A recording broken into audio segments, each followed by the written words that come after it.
If you gave this to me, I'd probably hate you. Oh. Shawty switch on her baby like the seasons. Caught a lick, now she married to the visa. No zip, I just look European. No bitch, don't know nobody a reason. Yeah.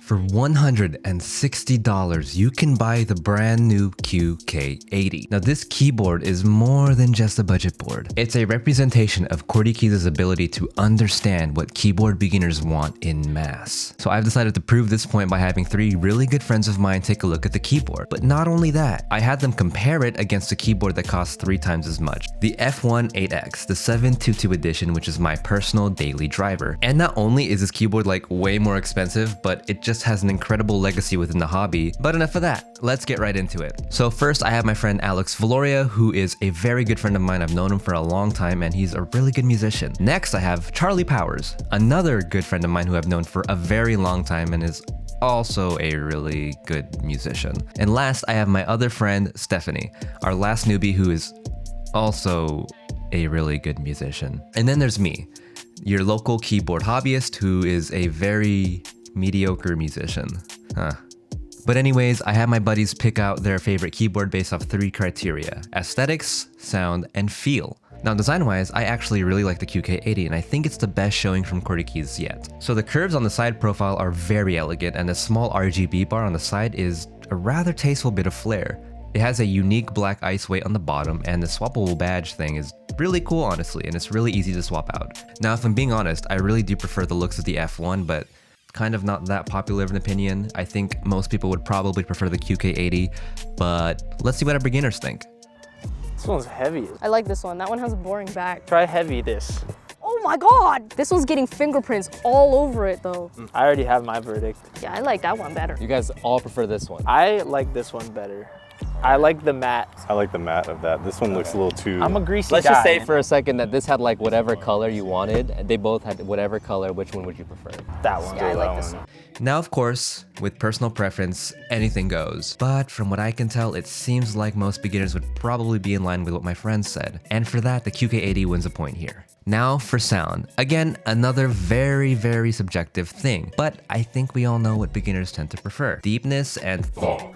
But here's the thing, with this keyboard, that's all you're gonna get out of it. Now, while I do think it's the best sounding QK board overall, it still is more or less in line with the others. And honestly, that's fine. I think QK is again appealing to as many people as possible, but that does mean that without the foam, it's a little bit dead and lifeless. Again, nothing wrong with that. If you like it, you like it. But I think in an attempt to appeal to beginners, QWERTY Keys put in all these flex cuts, which if you have no foam, it kind of removes all the body from the board. And personally, I prefer not to have any foam in my boards, but again, this is all preference, it's kind of up to the individual. But enough of what I think, let's see what our beginners think. Which one do you prefer? You all prefer this one? Yeah, this one's like... That one sounds like poo-poo! This one, Guys, this is bad. was this the sponsored keyboard? No, this one's like, sounds thin, like hella plasticky. That one sounds like This one's got some thought to it. It's a little rounder. It's creamy. You can hear a little bit of like reverb in it. The vocal chain is not. Sorry, I forgot to put a But this compressor on this there. one's nice and tight. This one sounds bass This one's boosted. nice and, this one's like very trebly. This one's like mid forward. Yeah, this one's like... That does make That sense. one's like... Dead simple, it's quite easy to see what they prefer. The QK80 gets a point here for the beginners. Again, I don't think this sound is going to be that popular with the enthusiast crowd that have been here for a while, but there's nothing wrong with that, and that's not what this keyboard is trying to do. Also, the switches in here are just a bit different from each other. Yes, they're both going to be stock, and honestly, the Rama Ducks in the F1, while better than the London Fogs, aren't that much better than the London Fogs, even when both are stock. In fact, I would go out on a limb to say that the London Fogs are the best stock switch I've tried in terms of feel, second only to the Rama Ducks. But because the Rama Ducks do feel that much heavier, it's gonna feel a bit stiffer. But again, I'll include it anyways. Ooh. No, it's okay. Don't worry about it. Dude, this keyboard's just goated. Yeah, this one's nice and cushiony. Greatest of all this Yeah. video. This one's like feels as hard as it looks. But not like cool hard. As you can see, it is an unfair comparison. But I do agree with what they're saying.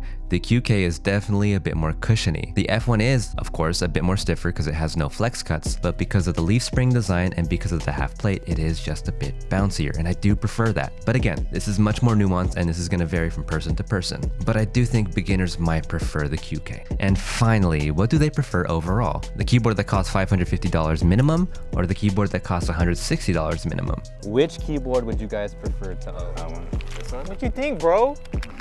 So which one do you think is more expensive? Probably this one because you were saying how bad it was that we like that one. So that's I Oh, I think this one's more expensive because I like it more. Is that? fair. That is what I was going for.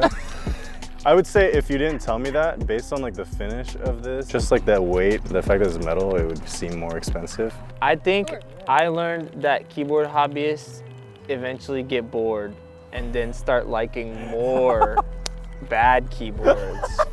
Now, of course, this isn't a board for most enthusiasts. Asterisk on the most. If you're an enthusiast that's been here for a while and this board just has everything that's in your preferences, it offers just enough quality to feel premium enough for you. Yeah, it's not as heavy. Yeah, the brass insert isn't as thick as the F1 8X. No, it doesn't feel as premium overall, but it feels premium enough. And that's really, really important when you think about it, because if it feels premium enough for enthusiasts, then guess what? It is more than premium enough for beginners. And with that being said, QWERTY keys has truly proven themselves to be one of the most powerful forces we have seen in this hobby to date. I know that this wasn't the most technical or the most in-depth review, but I do think it is kind of a good representation of how this board will fare in the real world. Again, we could talk about technical specs to the end of time and what my opinion is, but at the end of the day, this is a board for beginners, and I think it was really important for me to show off what beginners think about it. But yeah, that's all I got for you guys. Thank you so much for watching. I really appreciate you, and I really do appreciate my friends for joining in. Thank you guys again for watching. Thanks for sticking around, and I hope to see you next time. Peace. All right, what am I typing if you're so good at keyboards? Oh, I was the dog again. Keep going. My baby G-Shock said it's time. All my thoughts linked up, multiplying, no divide. Dropping hit after hit, never miss, it's a crime. But my karma stay lit, Buddha sit by my side. Put the work in, practicing and learning.